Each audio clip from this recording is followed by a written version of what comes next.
বন্ধুরা, আজকের দিনটি হচ্ছে আমাদের খ্রিস্টান ধর্মাবলম্বী অবলম্বীদের একটা অনুষ্ঠান উদযাপন। সেটা হচ্ছে ভস্ম বুধবার।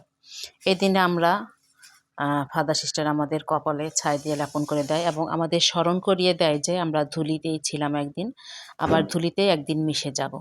তো আজকে থেকে আমাদের শুরু হলো প্রায়শ্চিত্তকাল। আমরা আমাদের উপবাসকাল অথবা রোজা, যেটা হোক, আমরা 40 দিন উপবাস থাকার পর 40 দিন পর আমরা যীশু খ্রিস্টের পুনরুত্থান অনুষ্ঠান উদযাপন করব। যীশু খ্রিস্ট মারা যাওয়ার 3 দিন পরে যে পুনরুত্থান করেন সেটা উদযাপন করব। তো এই 40টা দিন আমরা উপবাস থাকব। তো উপবাস থাকা মানেই যে শুধু উপবাস থাকা সেটা নয়, সেটা হচ্ছে আমাদের এই মাসটা হচ্ছে আত্মশুদ্ধি করার মাস। আমরা দেহ মন আত্মায় পবিত্র থাকব এবং অন্যকে পবিত্র থাকার জন্য পরামর্শ দিব। আর এই সব দিনে আমরা ত্যাগ স্বীকার করব। আমাদের সমাজে যারা দুস্থ, অসহায়, গরিব, দুঃখী আছে তাদের পাশে দাঁড়াবো, যে যা দিয়ে পারি।